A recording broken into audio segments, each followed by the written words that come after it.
I'm reading Evie, and today I'm going to talk about The Ghost and Wednesday's Child by Bobbi Holmes, number 36 of Haunting Danielle. 36. Read more, I said, but wasn't clicking the full description. Lily and Ian have finally returned home with Connor, Sadie, and the newest addition to their family. Across the street, Walt and Danielle are settling into parenthood, and down the street, Heather is no longer worried about a certain annoying ghost surprising her in the middle of the night. But the calm on Beast Drive doesn't last long. It isn't just the arrival of Lily's parents, or the surprise visit from Lily's sister Laura, who has been in Europe. It's the woman who shows up on Lily's doorstep, young boy in hand named Christopher, looking for directions to Chris Johnson's house. There's a woman named Tracy who claims Christopher is Chris's son. The mother is someone named Bridget who has passed away, but Chris says they've never had sex. Tracy just left the little boy without even waiting for DNA proof or anything. Tracy. Marcia. She felt bad as she was driving away and pulled over, and then was shot by some man who was after the kid. WTF. I made a typo. Tracy is the most willing to help so far out of the ghost in the series. Unfortunately, she doesn't know much. Isn't it always the way? Poor Christopher doesn't know his own birthday. Weird. The killers were following around Heather as she had Christopher to go shopping, plus the chief's boys, as she wanted other kids for help. She went to the police station and they drove on. Oh, I hurt my foot.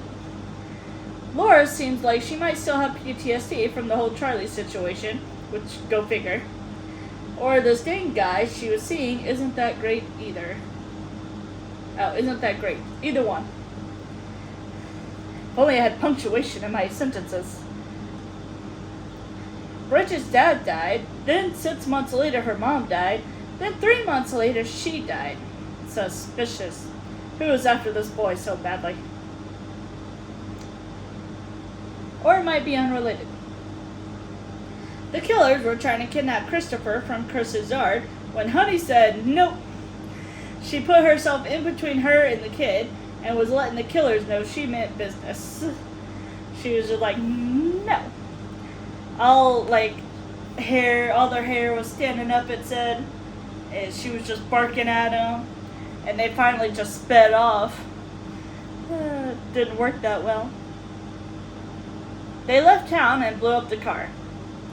JK, they got blown up. I thought they blew up the car to get rid of the evidence, or any evidence, but no, turns out they got murdered themselves. Marie was in there with them, and got blown up, as one ghost could. So, she saw the whole thing. A neighbor of Tracy knew of the men as cousins of Bridget, supposedly. This Dane guy is in town looking for Laura, and unfortunately for Laura, he found Carla, who frequently shares every single detail she can about anybody. Poor Laura.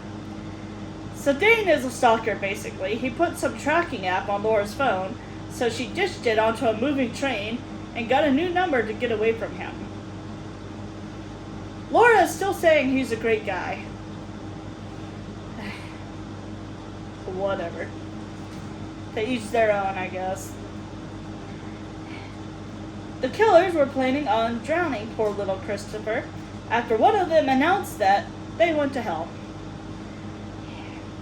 Marie was trying to get answers from them, and one of them finally blurted that out, and immediately just dropped on down. Which, go figure if you're trying to kill a little kid. A little 4-year-old. They deserved it. But like Marie said, I do wish the universe was a little more patient and give us answers first. But well. Danny was telling Walt and Eva what Lily said about Laura and agreed she had some PTSD, but like he literally stalked her. Come on. Please. Somebody see how creepy this is. There's a woman named Rosalind in town. I think she's the killer's mother. Anyways, she was checking into a hotel when Dane was behind her. She had dropped her credit card. Dane was like, OMG, it's Rosalind. Then narrated later that he's been following her online since college. Stalker strikes again. JK, the killers had worked for her late husband, so she wasn't their mother. I kind of zoned out on that paragraph, I won't lie.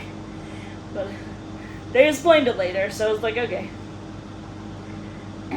Rosalind had a son who died named Peter. He died 4 years ago. He looks just like Chris. Now we know who the dad is. Kyle, Rosalind's stepson, who went to Frederickport with her, is gonna drug her to kill her. Eva was supposed to be watching him, but she left as it looked like he was just gonna watch TV, and she didn't like what he was watching. I'm like, ugh. What is the point of y'all watching if you're not gonna watch?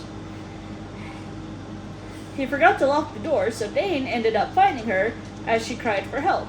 Kyle realized he forgot to lock up and caught him and hit him upside the head. Thankfully, Rosalind threw up due to the hamburger and shake he had given her, and Dane is still alive. Yeah. Eva, finally popped back in. After Dane had been hit.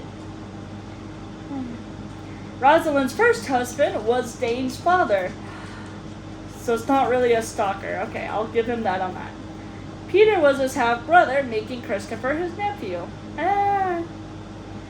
It appears Bridget's death really might have been an accident, but so odd. Whatever. She did, she was heading to a club, I guess, and was wearing high heels, and tripped and fell downstairs. So, I mean, I guess it happens. They told Christopher that Dane is his uncle due to his half-brother. He asked if that made Dane his half-uncle. The cute things from 4-year-olds. So basically Eva said that the universe brought Dane there for a reason. Which, go figure. There's no coincidences in these books. Except for Bridget's parents dying and her dying. Okay, I guess there's a little bit of coincidence, but... yeah. So, I mean, the universe didn't make him, stalk poor Laura and all that, but it was gonna bring him to Frederickport regardless. So, he kind of had free will of how he was gonna do it, but it was gonna happen. And he chose to be a stalker. I have yet to move on from that. Chris got to talk to Bridget in a dream hop. Oh, it was so cool. Poor, little Christopher. He lost, his father, lost his grandparents. Which he got to move in with Rosalind at the end. So, his last living grandmother, at least. So, aw, so good. I really like this book. Excuse me. No, I really like this book. It, had a good mystery to it, I think. I was wondering what the heck was happening. So Kyle, I forgot to say, was after the money, basically, as always. And being the stepson, whereas Christopher, being a living blood relative, he was obviously gonna get the inheritance. Excuse me, sorry. So when he found out about little Christopher, he wanted him killed. So he hired people to go after him. But what they didn't know is that Tracy had already dropped him off, and so they killed her thinking that he was in the back seat. So poor Tracy died for nothing. I guess that's what you get for abandoning a child, though, with complete strangers. But oh well. But anyways, other than that, I liked the book. I had a really good mystery, because I kept wondering what the heck was happening with this Dane guy. Is he just stalking Laura, but then he knew this Rosalind person? And I was like, what the freaking heck? but I really liked it. 5 out of 5. Let me know what you thought. Bye.